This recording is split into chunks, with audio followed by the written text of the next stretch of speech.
Bonjour à toutes et à tous et bienvenue pour cette nouvelle vidéo de...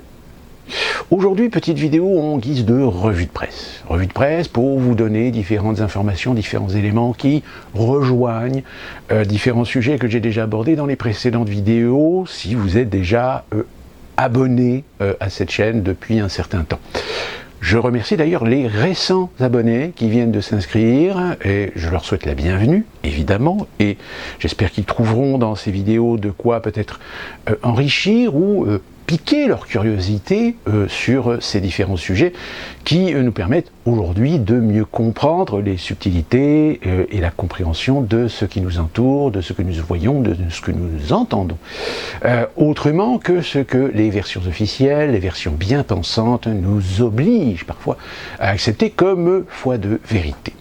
En premier lieu, je voudrais revenir sur cette affaire du Stade de France. Alors, il y a beaucoup de choses qui ont été dites, on a déjà vu sur cette chaîne une petite analyse assez rapide sur les événements, les choses ont évolué, on s'est rendu compte que Darmanin maintient, même devant la commission sénatoriale, sa théorie, même si les questions qui ont été posées par la suite ont quand même bousculé un petit peu les convictions du ministre de l'Intérieur ainsi que de sa collègue, la ministre des Sports et de l'organisation des Jeux Olympiques de 2024.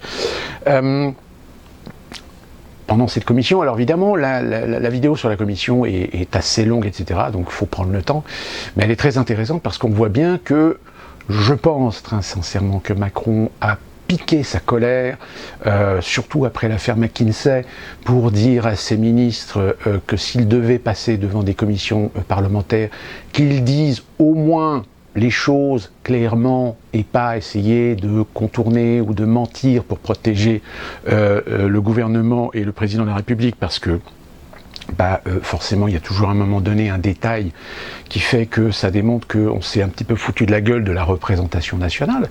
Donc là, Darmanin en effet pendant la commission s'est excusé.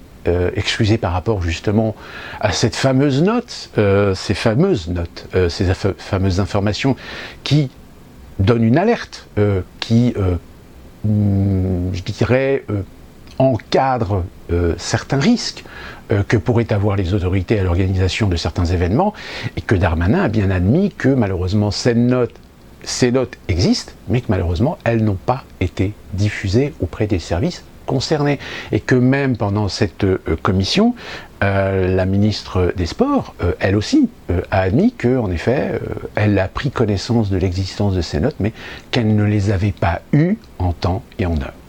Et justement, donc pour revenir sur cette affaire, il y a une interview de Alain Bauer. Alain Bauer, vous le connaissez, c'est ce monsieur dont la carrière forge le respect sur non seulement pas forcément ses prises de position ou ses opinions politiques, ce qui, je dirais, rentre en ligne de compte de ce qu'il est en tant que spécialiste, en tant qu'expert et en tant que professionnel, mais surtout par son parcours qui dénote bien que c'est quand même un professionnel connu et reconnu, et qui est passé à une interview et où il parle justement eh bien, de tous ces dysfonctionnements. Il parle bien du fait que, en effet, le chiffre de 40 000 Britanniques supplémentaires par rapport aux 20 000 qui avaient des tickets n'est pas une affabulation, mais que par contre, là où il y a distorsion sur le sujet, c'est que ces 40 000, en réalité, n'étaient pas au Stade de France, mais étaient sur les fan zones, puisqu'on a estimé sur les fan zones qu'il y avait au moins 30 ou 35 000 personnes. Donc, en effet, on a bien retrouvé ici nos 40 000 supporters britanniques sans billets qui étaient venus sur Paris. Donc il explique bien un petit peu tous les dysfonctionnements auxquels le système finalement a été sujet. Et je dirais qu'à la limite, il force aussi bien le trait sur d'autres sujets d'actualité, et d'ailleurs même sur l'Ukraine, il a été très clair. L'Ukraine, en effet, on ne remet pas en question le fait je dirais, de mettre une responsabilité sur Poutine de l'attaque de l'Ukraine et de condamner cette attaque, mais qu'il ne faut pas se limiter uniquement qu'à cette attaque, qu'il faut aussi voir ce qu'il y a derrière l'attaque, c'est-à-dire tout un antécédent, tout un historique de géopolitique que, évidemment, les médias, dès que des personnes commencent à peut-être en faire allusion ou essayer d'en faire état, etc., tout de suite veulent changer de sujet, tout de suite coupent la parole, etc. Oui, mais ça ne justifie pas, machin. Je dis, ça justifie pas peut-être pour vous, mais malheureusement, la géopolitique dans l'histoire a toujours à un moment donné poussé des extrêmes qu'on condamne, mais qui malheureusement sont des expressions, sont des conséquences de ce que plus largement une organisation, plus largement des influences, plus largement des politiques ou des géopolitiques ont poussé parfois certains États, ont poussé parfois certains pays ou certains dirigeants à commettre l'irréparable. Force est de constater que si Adolf Hitler a accédé au pouvoir, c'est en partie parce que, malheureusement, il y a eu les conséquences du traité de Versailles, les conséquences économiques, les conséquences sociales du pays, qui à un moment donné a permis à Adolf Hitler et a permis à son parti politique de prendre de l'importance auprès du peuple allemand et la suite de l'histoire, on la connaît. Donc je vous mettrai le lien de cette interview très intéressante dans le descriptif, et je vous invite instamment à aller voir cette interview très intéressante. Autre interview où je vous mettrai également le lien dans les descriptifs, c'est Thinkerview. Vous savez, j'ai déjà parlé de cette chaîne où, à mon sens, personnellement, peut-être que certains d'entre vous ne sont pas d'accord, mais moi personnellement, je trouve que Thinkerview est peut-être la chaîne d'interview la plus crédible, la plus efficace à la compréhension, et pas seulement à la compréhension dans certaines idées politiques, puisque Thinkerview s'efforce souvent d'inviter des personnalités, des experts de diverses horizons, de diverses pensées, de diverses origines politiques. Et il se trouve que aujourd'hui a eu lieu l'interview de Charles Gave et de Olivier Delamarche. Eh bien, je vous invite vraiment à aller voir cette interview, parce que ces deux économistes, qui sont des économistes de terrain, c'est-à-dire que c'est des gens qui ont des investissements, c'est-à-dire que ce sont des investisseurs, c'est-à-dire que c'est des gens qui fonctionnent dans le marché, prennent des risques. Alors ils ont eu des succès, en effet, ce qui leur permet aujourd'hui d'avoir cette notoriété, mais je peux vous garantir que ce dont soulèvent les sujets de ces deux personnes dans cette interview, mérite que vous alliez voir cette interview. Alors pareil, c'est une interview qui est assez longue, qui dure un peu plus d'une heure, mais c'est quand même intéressant de voir ce que ces personnes disent de façon régulière, parce que leur discours et leurs opinions et leurs analyses, je dirais, sont les plus à même de correspondre véritablement à la réalité. Et je dirais même à la réalité de terrain, celle que vous croisez aujourd'hui dans la société, dans vos modes de consommation, dans votre pouvoir d'achat, dans votre observation de la situation économique, qui, force est de constater aujourd'hui, n'est pas un beau fixe, et voire même a plutôt fâcheuse tendance à s'aggraver. Et elle s'aggrave, alors elle s'aggrave évidemment dans le quotidien des Français, dans le quotidien aussi des Américains, dans le quotidien aussi de beaucoup d'autres pays, dont certains d'ailleurs commencent un petit peu à s'enflammer. On l'a vu avec le Sri Lanka, on est en train de le voir également, je crois, au Bangladesh. Et puis je crois qu'il y a un autre pays aussi, en Malaisie, où ça commence aussi un petit peu à tourner un petit peu au vinaigre. Donc c'est intéressant d'avoir ces informations complémentaires pour mieux comprendre finalement le pourquoi et voir les coulisses du fait que, bah oui, on en a déjà parlé dans cette chaîne, que finalement l'Union Européenne, c'est un échec. C'est un échec, sauf que le problème c'est que ceux qui sont à la tête, ceux qui ont les commandes, ceux qui ont les leviers de cette Union européenne, ne veulent pas lâcher, ne veulent rien lâcher. Ils veulent garder le pouvoir. Sauf que, comme je vous l'ai dit, pour les mondialistes et les globalistes, aujourd'hui ils sont arrivés au bout du cycle, et que le seul moyen pour eux de subsister, le seul moyen pour eux de survivre, c'est de commencer à mettre la main sur les États-nations.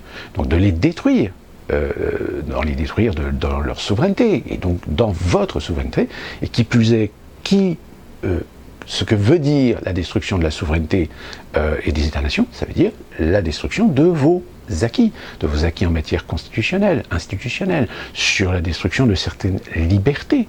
Et force est de constater que plus ça va, et je vais aborder le troisième sujet d'ici quelques instants, et qui démontre bien que on est véritablement dans cette orientation, et force est de constater, je rappelle que nous sommes aujourd'hui en plein Bilderberg, ce fameux Bilderberg dont d'ailleurs on n'entend pas parler dans vos médias, hein, mais qui est en effet les coulisses, on va dire, de Davos. Et force est de constater, et vous l'avez vu dans la petite vidéo que je vous avais faite, que ce que l'on a entendu à Davos, c'est à la fois dévoiler, faire des aveux et reconnaître des intentions ou des projets, mais les reconnaître parce qu'ils sont forcés aujourd'hui de commencer à promouvoir leurs plans, de promouvoir leurs projets, parce qu'ils sont en panique, parce qu'ils se rendent compte que du jour au lendemain, les choses peuvent leur échapper.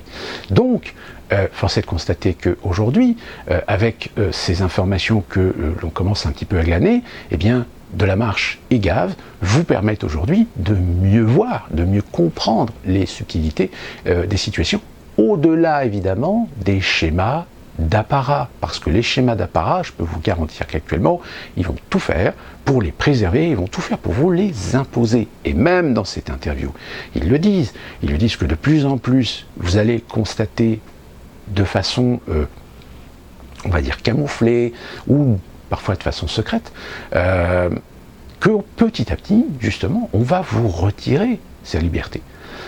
C'est-à-dire qu'on ne va pas vous les retirer en apparence, mais on va les mettre sous condition. Condition du contrat social. C'est-à-dire que si vous êtes un gentil toutou, si vous dites amen, si vous fermez vos gueules, si vous êtes consensuel, complaisant, voire collaborationniste, eh bien vous aurez toujours le bénéfice des petits conforts de la société de consommation, moyennant même parfois une subside de l'État, moyennant une subvention de l'État pour vous aider, suivant votre catégorie sociale, votre statut social ou de votre condition sociale. En revanche, si vous avez un mot plus haut que l'autre, ou que vous êtes un peu trop critique, voire même parfois dissident, voire opposant au système installé, eh bien petit à petit on vous supprimera vos droits et on vous considérera comme un rejet de la société parmi les inutiles. Donc je vous invite vraiment à aller voir cette interview qui est très intéressante et qui peut-être pour certains d'entre vous vous permettront d'avoir un peu plus de clarté sur la compréhension de ce qui vous entoure, de ce que vous observez par vous-même. Autre information, et là qui est toujours en lien avec cette interview dont je viens vous parler, avec Charles Gave et Olivier Delamarche, et à un moment donné dans l'interview, Charles Gave parle de l'ineptocratie. Qu'est-ce que l'ineptocratie? Eh bien, je vais vous donner tout de suite une définition. L'ineptocratie est un système de gouvernement où les moins capables de gouverner sont élus par les moins capables de produire et où les autres membres de la société les moins aptes à subvenir à eux-mêmes ou à réussir sont récompensés par des biens et des services qui ont été payés par la confiscation de la richesse et du travail d'un nombre de producteurs en diminution continuelle. Deux principes empiriques régissant les organisations humaines et donc la politique, les principes de Peter et de Dilberg peuvent expliquer l'évolution des gouvernements vers l'inaptocratie. Principe de Peter: tout employé tend à s'élever à son niveau d'incompétence et donc avec le temps tout poste sera occupé par un incompétent incapable d'en assumer la responsabilité. Et le principe de Dilberg, plus pessimiste: les gens les moins compétents sont systématiquement affectés au poste où ils risquent de causer le moins de dégâts, l'encadrement. La démocratie également favorise non pas la compétence des dirigeants, mais leur habilité à séduire l'électeur médian en lui faisant des promesses démagogiques, irréalistes ou mensongères. Le peuple chérit l'incompétence non seulement parce que de la compétence intellectuelle il n'est pas juge et parce qu'il apprécie la compétence morale à un point de vue qui est faux, mais encore parce qu'il aime avant tout ce qu'il est très naturel que ses élus lui ressemblent. Et ça, c'était une phrase de Émile Faquet qu'il a écrit dans Le culte de l'incompétence et l'horreur des responsabilités en 1910. La politique devient alors un métier isolé de la vie économique et sociale réelle du pays, où c'est la communication qui domine ainsi que les combines partisanes, le discours et les bonnes intentions suppléant à l'incompétence des dirigeants. L'évolution de la démocratie vers la particratie aboutit également à un partage du pouvoir entre les partis représentatifs indépendamment des compétences des dirigeants. Encore une phrase d'Émile Faguet.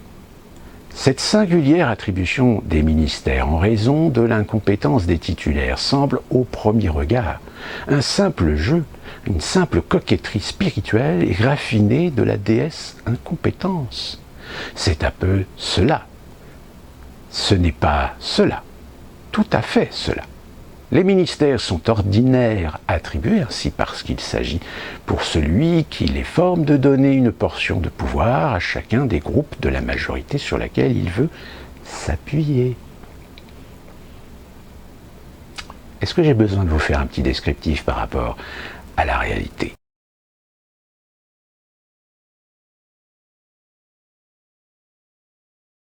En outre, il faut distinguer les hommes politiques qui ont un pouvoir apparent des membres de la fonction publique qui ont le pouvoir effectif et peuvent constituer jusqu'à un véritable état profond.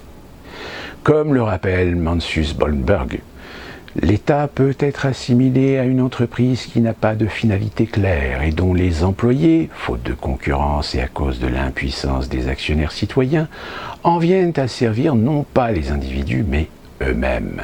C'est une oligarchie de fonctionnaires qui détient alors le pouvoir réel. De l'extérieur, leurs actions sembleront relever de l'inaptocratie, car leur compétence se limitera à permettre au système de perdurer tel qu'il est, afin de continuer à favoriser leur caste.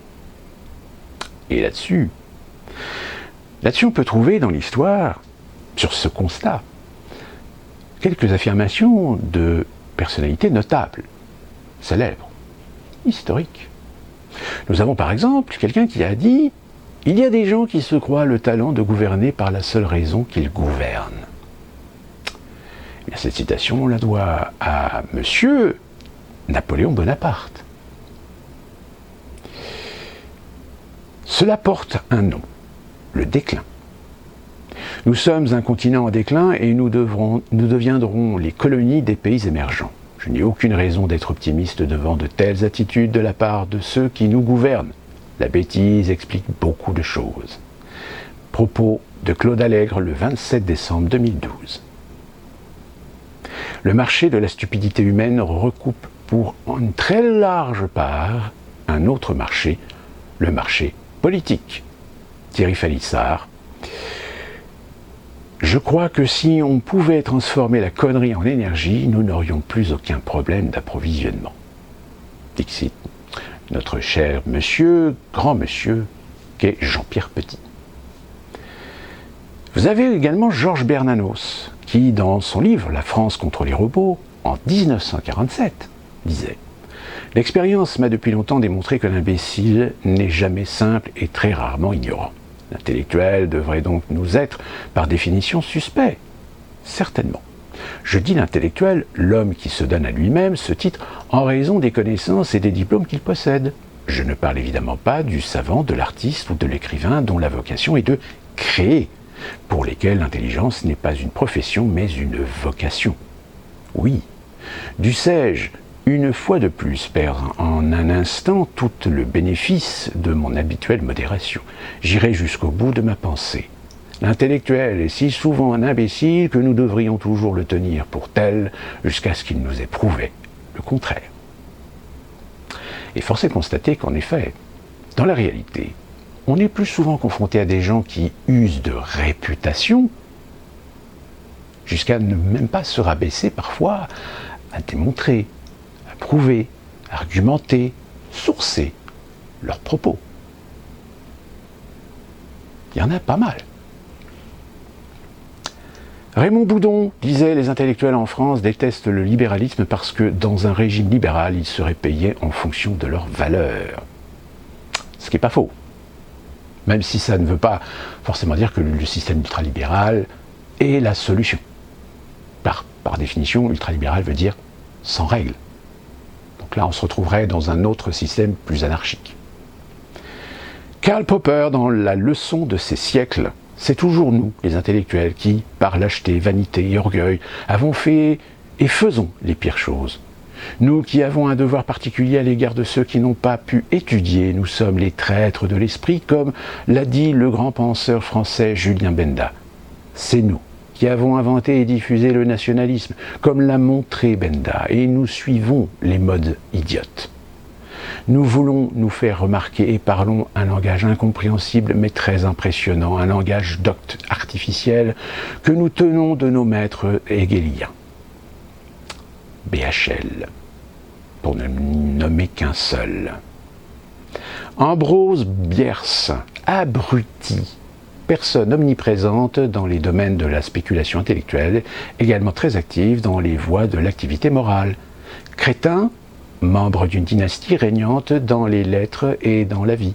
Imbécile, membre d'une grande et puissante tribu dont l'influence dans les affaires humaines est toujours très prééminente.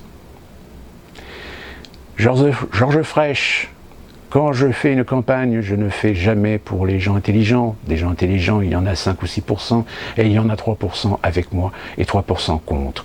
Je ne change rien du tout. Donc, je fais campagne auprès des cons. Et là, je ramasse des voix en masse. Albert Einstein, on ne règle pas les problèmes avec ceux qui les ont créés. Et cette phrase, elle prend tout son sens dans votre oreille, là, maintenant. Parce que tout d'un coup, vous dites, oui, en effet, il y a quand même un certain nombre de problèmes qu'on est en train de vous montrer en jouant avec votre sensibilité, votre émotionnel, etc., alors que ce sont des problèmes qui ne sont que les conséquences d'autres problèmes que nous avons nous-mêmes créés. Mais ça, évidemment, il faut occulter cet aspect, systématiquement. Hans Hermann Hoppe, dans What Must Be Done, il le dit. Les politiciens peuvent être de grandes stars maintenant qu'ils sont chaque jour à la télévision et constituent l'objet du débat public.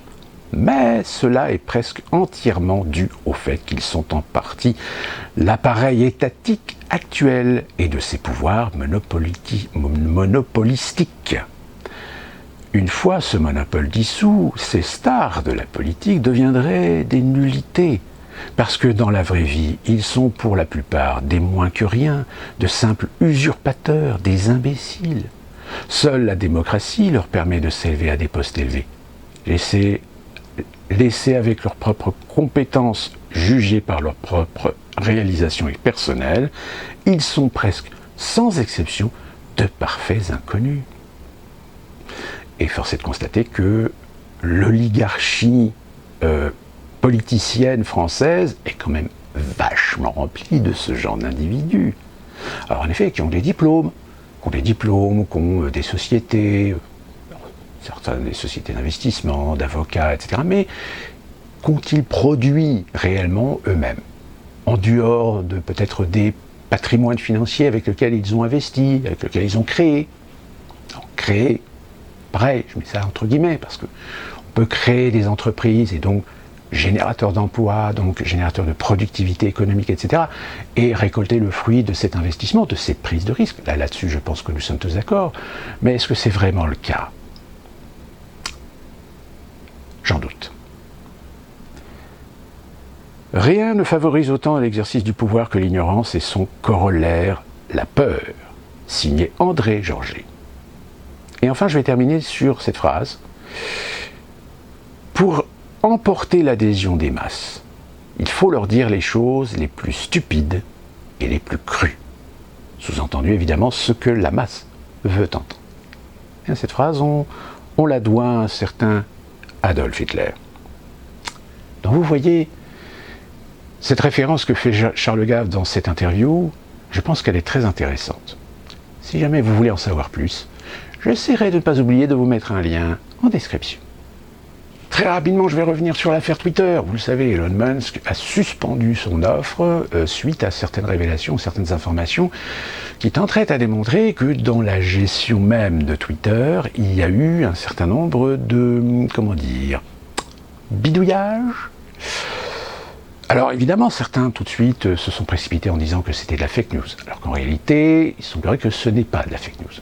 tellement pas de la fake news que aujourd'hui, si Elon Musk a suspendu son offre, c'est en partie parce qu'il n'a pas réussi à obtenir des documents que logiquement la direction actuelle de Twitter est censée lui fournir pour clôturer le dossier d'offre d'achat. Et qui plus est, suivant l'état réel financier de l'entreprise, eh bien peut-être réévaluer l'offre, même si on sait qu'Elon Musk va s'appuyer énormément sur les actionnaires.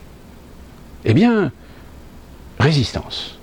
C'est-à-dire que ce petit univers de ce conseil d'administration, de la direction Twitter, fait de la résistance contre Elon Musk.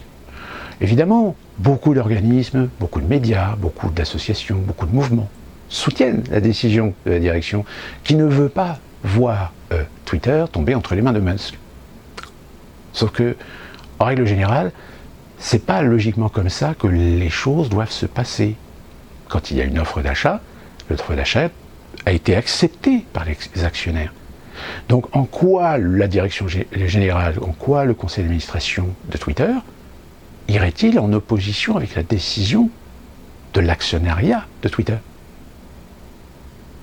Peut-être parce que, peut-être qu'il y a pas mal de grosses merdes dans les dossiers, dans les comptages, dans les abonnements de Twitter. Tellement c'est la merde qu'on vient d'apprendre que l'affaire devient virale, car rappelons que Twitter est en bourse, et que, comme si cela ne suffisait pas, avec la résistance donc des dirigeants de Twitter face à Musk, c'est désormais l'État du Texas qui fonce sur la société du réseau social, avec le procureur général du Texas qui a annoncé une enquête sur Twitter pour falsification des numéros d'utilisateurs et tromperie des clients, violant ainsi la loi sur les pratiques commerciales trompeuses de l'État.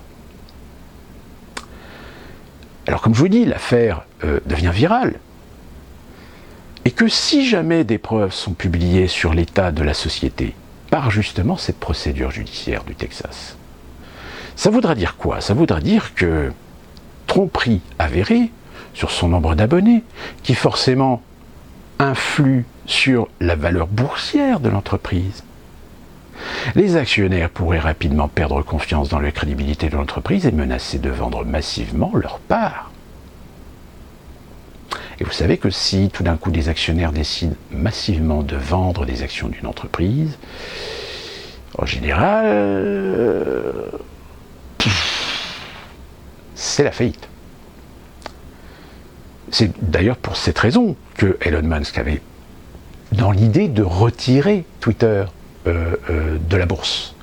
Parce qu'il savait que Twitter, c'était comme ci, comme ça. Ça jouait énormément sur de l'apparat, sur de l'idéologie. Alors qu'en réalité, en tant qu'entreprise, elle était extrêmement surcotée. Et là-dessus, je peux vous dire que Elon Musk, on peut lui faire confiance. Parce que, dans le genre, avec Tesla, il s'y connaît. Ce qui évidemment validerait l'offre de Musk au détriment de la décision du conseil d'administration et de dirigeants actuels qui seraient alors considérés comme séditieux aux intérêts et à la rentabilité de l'entreprise, préférant des enjeux idéologiques et politiques, ce qui là aussi confirmerait la perte de confiance des actionnaires qui pourrait entraîner la chute de Twitter.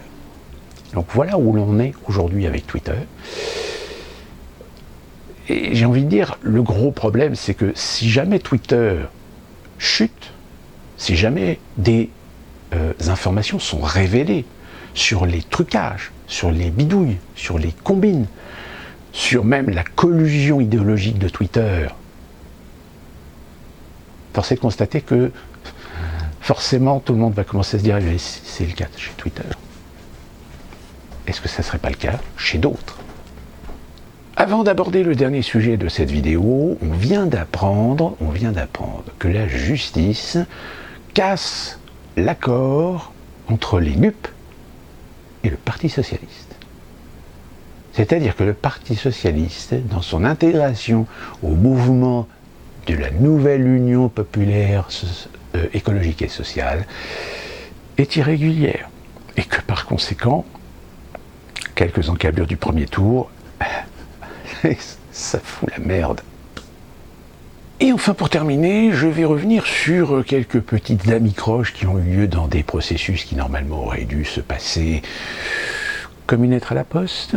L'OMS, vous le savez, j'en ai déjà parlé dans une précédente vidéo, est sur le point de faire signer un traité depuis le mois de septembre ou décembre 2021. Et dans ce traité, il y a un certain nombre de textes qui valideraient une sorte de suprématie de l'OMS sur les décisions ou les choix politiques à adopter en cas de pandémie, c'est-à-dire que ce texte, ou ces textes, permettraient à l'OMS de supplanter finalement la souveraineté même des États signataires, c'est-à-dire la souveraineté de leurs organismes ou de centres de santé publique. Sauf que les choses ne se passent pas comme prévu. C'est-à-dire qu'au début de l'année, s'il était déjà acquis que les 140 ou 190 pays signataires allaient signer les yeux fermés ce texte, tout compte fait, là maintenant, c'est plus le cas. En effet, un certain nombre de pays africains, par la voix d'ailleurs du représentant de l'Angola, ont exprimé leur refus de signer ce document. Et on a également un certain nombre de pays des BRICS qui s'opposent également à ce document. Et on se demande bien pourquoi. Autre amicroche également, c'est au Parlement européen. En effet, le Parlement européen était actuellement en session pour voter un certain nombre de textes, plus particulièrement des textes sur les ETS, je crois, c'est en fait les fameux quotas carbone dont on a déjà parlé. Alors pour ceux qui ne sauraient pas ce que c'est-à-dire que chaque année, ou je crois sur une période définie contractuelle, chaque pays reçoit un quota d'émissions carbone, chaque entreprise, chaque industriel reçoit donc un quota d'émissions carbone. S'il excède ce quota, évidemment, il paye des pénalités. En revanche, s'ils n'utilisent pas l'ensemble de leur quota, eh bien dans ce cas-là, ils ont la possibilité de les mettre en vente. Et vous avez un marché, le marché des quotas carbone. Alors, c'est un marché dont très peu de chaînes télé, très peu d'économistes parlent, parce que, évidemment, ça serait remettre en question, je dirais, l'humanisme de l'écologie, puisque finalement, par le biais de l'écologie, eh bien, on a développé un marché boursier sur ce qu'on appelle d'ailleurs les marchés des quotas carbone. Et il se trouve que il y a eu une volonté d'essayer de restreindre plus ou moins ces quotas par rapport à certains pays, etc. Je rappelle, pour ne pas, mettre un goulot d'étranglement aux pays émergents, on a fait en sorte que les pays industrialisés soient soumis à des quotas très stricts. En revanche, les pays en voie de développement, eh bien, on leur a autorisé d'avoir un quota beaucoup plus large. La Chine faisait partie des pays qui avaient un quota beaucoup plus large, puisque la Chine est toujours en voie de développement, en voie d'industrialisation, en voie de développement économique. Certains peut-être jugeront ça un petit peu stupide au vu du niveau de développement économique aujourd'hui de la Chine, mais il y a 20 ans, 30 ans, lorsqu'on a décidé de mettre en place ces fameux quotas carbone, eh bien, on ne voulait pas pénaliser évidemment les pays émergents dont la Chine faisait partie. Et eh bien, il se trouve que ça s'est accroché au Parlement européen. C'est-à-dire que certains représentants de certains pays de l'Union européenne ne sont pas d'accord avec ce principe. Parce que ça veut dire qu'il faudrait réduire encore plus les quotas d'émissions, donc c'est-à-dire des politiques restrictives de plus en plus accrues au sein même des pays membres de l'Union européenne sur l'émission de CO2. Vous comprendrez que vu la situation économique et sociale actuellement de certains pays membres de l'Union européenne, surtout les pays du Sud, dont d'ailleurs dans la vidéo de la marche et Gave, ils en parlent, eh bien ils ne sont pas d'accord. Et donc ça s'est un petit peu frité au Parlement européen sur ces lois. Et finalement, le vote de ces lois a été reporté. Et enfin, il y a aussi aux États-Unis. Et aux États-Unis, l'inflation, aujourd'hui, elle est là. C'est-à-dire qu'on ne peut pas la planquer sous le tapis. Même si certains essayent de nous faire croire que c'est à cause de Poutine, de la guerre en Ukraine, etc. Sauf que les Américains pour une grande partie d'entre eux, ne sont pas dupes, parce que ils l'ont bien ressenti, cette inflation commençait à naître avant même l'apparition de la pandémie. Et donc, il y a urgence. Il y a urgence, donc la Maison-Blanche vient d'envoyer un communiqué comme quoi l'administration Biden déclarait l'état d'urgence énergétique. C'est-à-dire qu'il y a une inquiétude à pouvoir satisfaire en énergie les États-Unis d'Amérique, et plus particulièrement sur les développements des technologies dites renouvelables, plus particulièrement en ce qui concerne le photovoltaïque.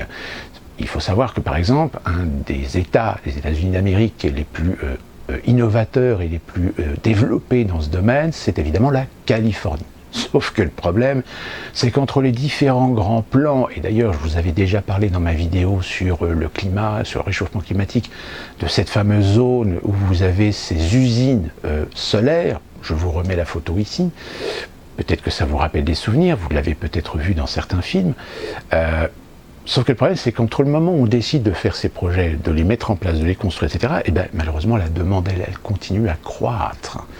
Et le jour où votre système est opérationnel, vous vous rendez compte que finalement, là où vous avez estimé qu'il allait pouvoir fournir 30 ou 40% d'énergie en plus, finalement, il n'en fournit que 20%. Donc vous voyez, il y a toujours un décalage.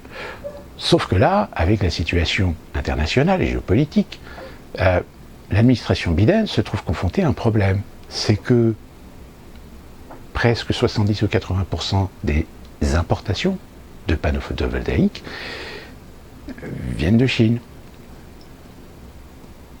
Encore une fois de plus, au lieu de concevoir, construire, produire local, on a acheté chez les autres.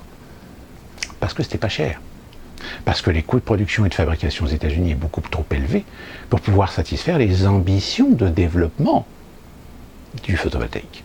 Surtout qu'en ce moment, depuis quelques années, vous avez des collectivités, vous avez même des comtés qui développent des programmes avec un certain nombre de partenaires, des partenaires financiers, des partenaires énergétiques, pour inciter à l'installation de photovoltaïque chez le particulier.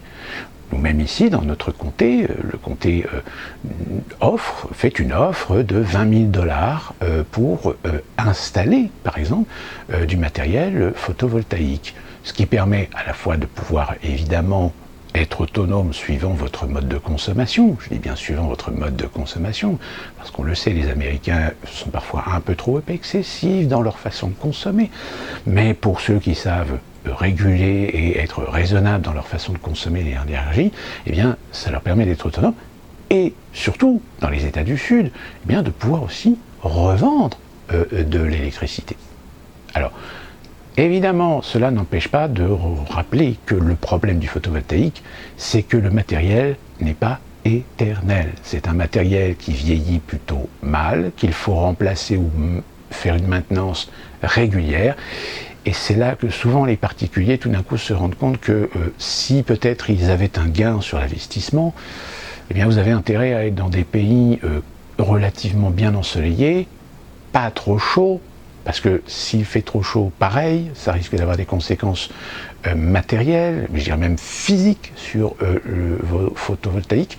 On a des exemples, malheureusement, de photovoltaïques, plus particulièrement venant de Chine, qui ont des défauts de qualité, qui ont des défauts de conception et qui se sont tout simplement enflammés. Et donc incendie, qui dit incendie, dit prenez le risque de voir votre maison partir en fumée. Donc voilà, aux États-Unis, tout d'un coup, tout d'un coup on se rend compte que on est un petit peu dans la merde. Donc vous voyez comme quoi, là on commence à voir tout simplement ce qu'on appelle la théorie des dominos, c'est-à-dire que les pièces des dominos commencent à chuter les uns derrière les autres, du fait justement de ce que l'on avait prévenu depuis 20 ou 30 ans sur le fait, attention, l'ultralibéralisme c'est bien, le libéralisme c'est bien, à partir du moment où il est fait de façon intelligente, de façon raisonnée, ce qui n'a pas été le cas, bien au contraire. Donc on a été évidemment chercher le moins cher, le plus productif, pour avoir du gain à la revente sur le territoire, sauf que évidemment le jour où vous fâchez avec le pays qui vous fournit, vous êtes dans la merde. Énergie, en Europe, vous êtes dans la merde. Voilà, voilà, pour cette vidéo, c'est terminé. Il y a déjà pas mal de sujets que j'ai abordés. On se retrouve très prochainement pour une nouvelle vidéo. Et d'ici là, portez-vous bien.